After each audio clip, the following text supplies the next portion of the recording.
wa Kiislamu, tukiwa katika mwezi huu wa Shaaban ambao umeanza juzi siku ya Jumatano, ni matarajio ambayo tunaelekea nayo kufika katika siku ambayo itaingia siku ya mwanadamu kushuhudia na kufuata suala zima la muandamo wa mwezi.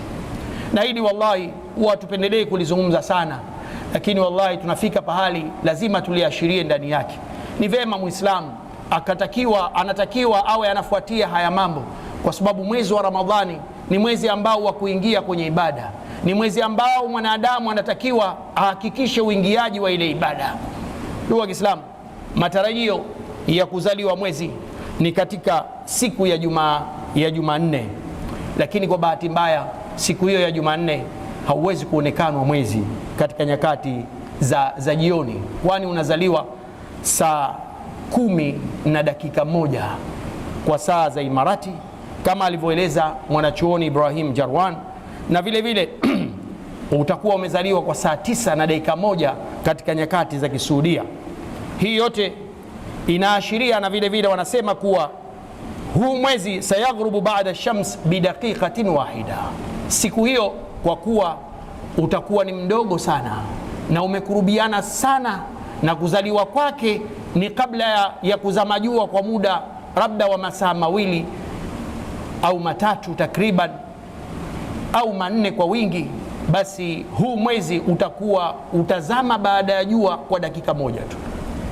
Ndugu wa Kiislamu, kwa mujibu wa hisabu hizo ni kuonesha kuwa siku hiyo ya Jumanne hauwezi kuonekana kabisa kabisa, sio kwa jicho, bali hata kwa darubini yoyote unayojua yenye uwezo mkubwa wa aina yoyote unayojua wewe katika dunia haiwezi kuuona huo mwezi. Kwa hiyo ni wazi kabisa kwa mujibu wa takwimu walizozitoa na ufuatiliaji wanazuoni hawa ni kuwa siku hiyo haitowezekana kabisa kabisa, na siku ya pili yake ambayo utakuwa mwezi umeshapitiwa mzunguko wa umri wa masaa kama 27 28 utaweza kuonekanwa bila tabu yoyote. Kwa mantiki hiyo, wanazuoni wataalamu hawa wa upande wa Imarati wameeleza wazi kabisa katika hisabu zao za kifalaki kuwa siku tarajiwa ni siku ya Alhamis, ambayo na tunavyokwenda katika hisabu ya hapa Zanzibar kuanzia Jumatano mpaka Jumatano itakuwa ni mwezi 29.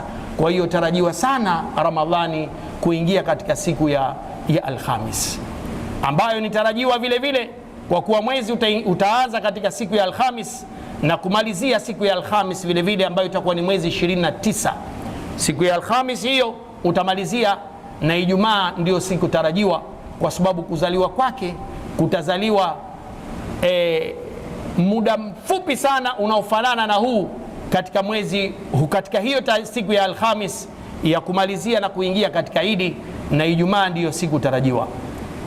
Ndugu wa Kiislamu, ama kwa upande wa Saudia katika takwimu zao, basi hili suala liko wazi mpaka sasa hivi, ni kuwa wao wanachokifuata hasa katika utulivu, na mtu mwenye kufuatilia kilillahi basi anagundua wazi kabisa, kwa mujibu wa taarifa za kitaalamu zote, wao kwa mujibu wa takwimu zimeonesha mpaka sasa hivi ya kuwa wataanza kufunga siku ya Jumatano, siku ambayo kwa kweli kwa muandamo wa shar'i wanazuoni wanasema hakutokuwa kuna muandamo wa shar'i. Hatumzuii mtu anayetaka kufunga, lakini lengo la kuyazungumza haya ni kuwa wewe Muislamu katika zama kama hizi tulizokuwa nazo sasa hivi, zama ambazo teknolojia iko nyepesi kwako wewe kuifuatilia kwa muda huu wa kutosha kabisa, usisubiri mpaka mwisho wa mwezi kabisa alafu ukayumbishwa mwanadamu. Hebu fuatilia, tulia. Una uwezo wa lugha ya Kiarabu, una uwezo wa lugha ya Kiingereza, basi hebu zunguka katika maeneo tofauti, jiridhishe nafsi yako mpaka utakapoingia kwenye ibada, basi uingie kwenye ibada kwa utulivu. Ama kuingia kwenye sikukuu huko hakuna tatizo. Matarajio takriban tunatarajia watu wote wataingia katika siku moja, nayo itakuwa ni siku ya Ijumaa. Lengo la kuzungumza haya, wewe Muislamu, katika jumla ya mambo ya msingi ya kuyafanya katika kipindi hichi cha siku 20 na uzitumie katika kuhangaika ili kutizama uhalisia jinsi ambavyo utakavyokuongoza na kuthibitisha hichi ambacho tunakizungumza. Mwenyezi Mungu atujalie tukithirisha amali za kheri katika mwezi huu, atujalie min alladhina yastami'una alqawla fayattabi'una ahsana.